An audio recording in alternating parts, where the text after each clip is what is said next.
வள்ளுவர் மறை வைரமுத்து உரை என்ற எனது நூலை தமிழ்நாடெங்கும் ஏன் இந்தியா கடந்தும் பரப்பி வருகிறேன். காரணம், இளைய தலைமுறை தமிழை விட்டு சற்றே தள்ளி நிற்பதாக ஒரு குற்றச்சாட்டு இருக்கிறது. இளைய தலைமுறைக்கு தமிழ் சென்று சேர வேண்டும். தாய்மொழியின் மீது அவர்களுக்கு ஒரு பற்று இருக்க வேண்டும். உலக மொழிகளின் மீது கொண்டிருக்கிற காதல் தாய்மொழியினுடைய அன்பை மறைத்துவிடக்கூடாது. தமிழர்களுக்கு சில நிலைத்த அடையாளங்கள் உண்டு.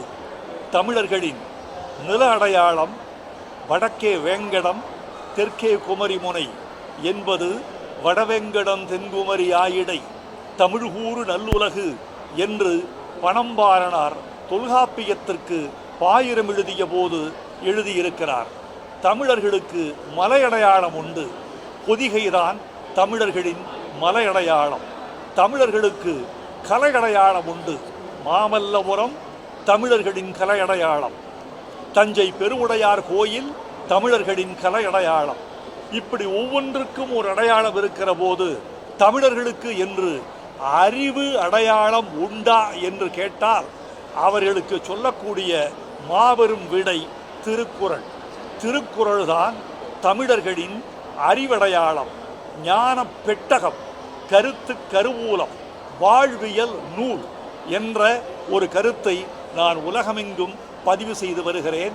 திருக்குறளுக்கு கிட்டுகிற வரவேற்பு, வள்ளுவருக்கு கிடைக்கக்கூடிய அன்பு, பெருமிதம், இவையெல்லாம் இளைய தலைமுறை கொண்டாடுகிற இடத்தில் நான் இருக்கிறேன்.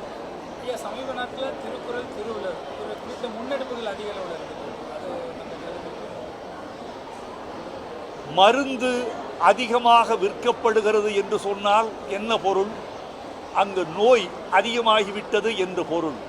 திருவள்ளுவரும் திருக்குறளும் அதிகமாக முன்னெடுக்கப்பட்டால் தாய்மொழிக்கு மற்ற திசைகளிலிருந்து தீங்கு நேருகிறது அல்லது நேரப் போகிறது என்று பொருள்.